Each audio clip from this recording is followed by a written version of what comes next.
The Last Whisper. Chapter 1. The Arrival.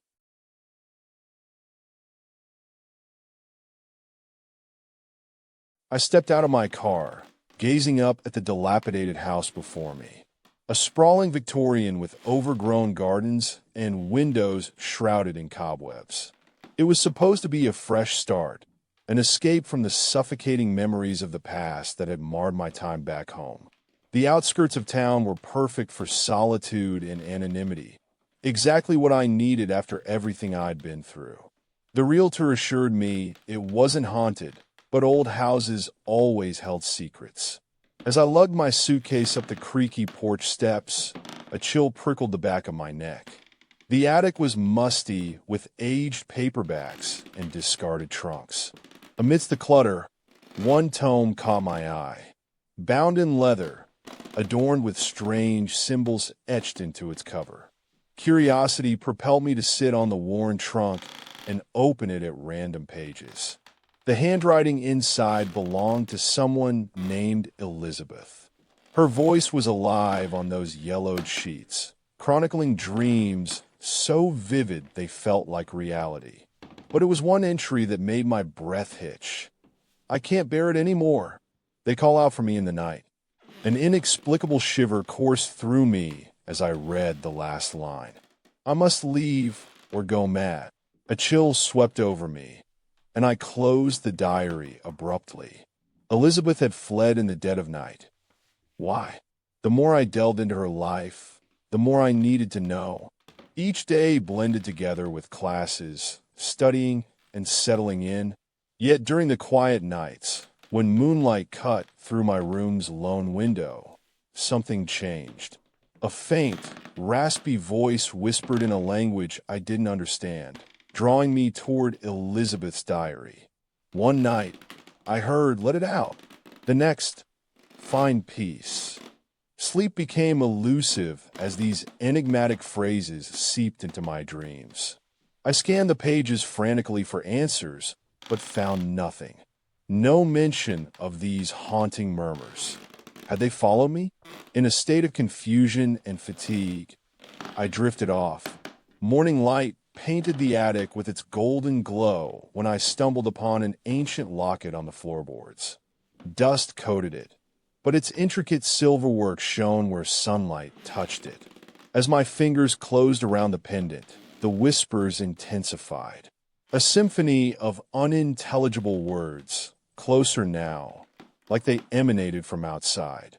With trembling hands, I fastened it, feeling an odd calm wash over me. Outside, wind picked up, rustling leaves and hushing the voices. By noon, students at school spoke in awed tones about our house's haunting history. Elizabeth had died here, but the locket seemed to be my connection now. The enigmatic neighbor, Mr. Finch, visited unexpectedly that evening. A frail man with eyes that seemed to hold worlds within them. Elizabeth was taken, he said gravely, a soul trapped between realms. His words sent me down a rabbit hole of theories. I questioned if it was guilt or paranoia that fueled his concern. Perhaps both. That night, the locket pulsed in my hand as the whispers grew louder. I recognized words now. Find solace and run. Elizabeth's desperation reverberated through my soul, her plea for peace an unsettling echo in mine.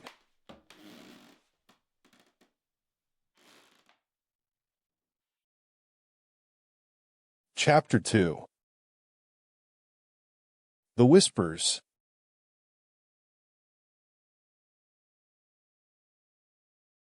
As weeks passed, the voices grew louder, night after night. They began to seep into my waking life. Muffled murmurs that turned to distinct words whenever I wore the locket. Let go echoed in corridors at dawn, sending shivers down my spine. Mr. Finch appeared unexpectedly again, warning me to remove the pendant before they consumed me too. Suspicion festered. His cryptic advice made him more enigmatic than helpful. Classes were a blur. I found myself scouring books on local history. Elizabeth's story intrigued me. The house was once a sanatorium, rumored to be haunted by spirits of those who suffered here during the plague years. Feverish patients' cries still lingered in its walls, but surely they didn't speak now? One night, huddled under blankets with Elizabeth's diary for solace, I heard peace is within. Outside my window, dark shapes undulated against moonlight as if shadows danced to an unheard tune. In a daze, I opened the locket, and the whispers swirled in. Mr. Finch appeared at dawn, eyes sunken and his voice low. "You're meddling with forces beyond mortal control." He spoke of an ancient ritual, urging me to return the locket before it was too late. His obsession unnerved me as much as the whispers. I hid it, but they didn't cease. Alone in class, my mind wandered. What if Elizabeth fled not just fear, but a truth? The next evening, armed with curiosity and determination, I searched for more answers. As dusk fell, I pored over dusty tomes. Fever-ridden patients from the sanatorium had been subjected to brutal treatments. Screams of pain and despair echoed in those walls. My eyes widened on cleansing rituals, an obscure practice meant to purge evil spirits. Elizabeth must have performed it before fleeing. But why did she bring the locket? The door slammed shut with a bang, jolting me upright. I was not alone. Footsteps creaked in the hallway. Heavy breathing drew closer as the whispering intensified to a cacophony. In that moment, I wished for peace.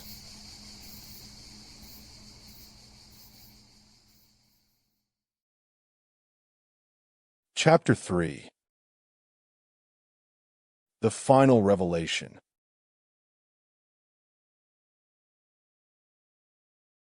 Desperation led me to Mr. Finch's door, my palms slick with sweat. No answer. He stood in his doorway, gaunt and aglow with an ethereal light. "You should have stayed out of this." His eyes seemed to hold a terrible knowledge as he took me by the elbow and led me through shadowed halls to Elizabeth's room.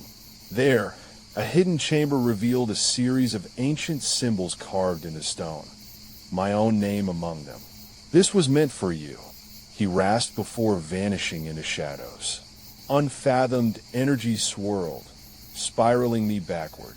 I clutched the locket and watched as symbols glowed with an otherworldly light. In that moment, the whispers stilled. Only silence fell around me. I learned that night's horrors and a days of blood that soaked pages from Elizabeth's diary. Fever-ridden patients had performed her cleansing ritual, but it backfired, binding their tormented spirits and hers as well. A plague nurse who'd come to care for them inadvertently unleashed an abomination. The Weaver. It fed on misery, growing stronger with each soul trapped in limbo. Elizabeth fled, taking the locket, but the Weaver followed her. I wore it in desperation now. That fateful night, shadows swirled. I witnessed their souls merge into one ethereal form, pleading for peace and solace. Just like me, their spirits merged into a swirling vortex of madness and anguish that seemed to embrace the Weaver. My own voice broke the trance as "let go" echoed through my lips. A gust carried them out with an unearthly wail, leaving an unsettling stillness. I stared at Finch in his doorway, gaunt, eyes vacant yet knowing. "You've freed what you sought to silence," he whispered before vanishing into darkness. The attic's musty air was now filled with Elizabeth's final entry. "I am going mad." I read the last page by moonlight. Her sanity shattered when she realized she couldn't escape. The Weaver consumed her, leaving behind a piece of its essence within me. Finch stood in shadow, watching with hollowed eyes before vanishing. The locket pulsed once more, this time with an awful purpose as it called to what lay beyond the veil between realms. I clutched the pendant and ran, into the arms of madness or peace. As I looked back from beneath the attic window, Finch's specter leaned against the doorframe. Peace is within. In that moment, I knew what I had to do.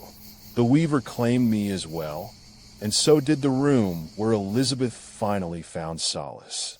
There was no going back.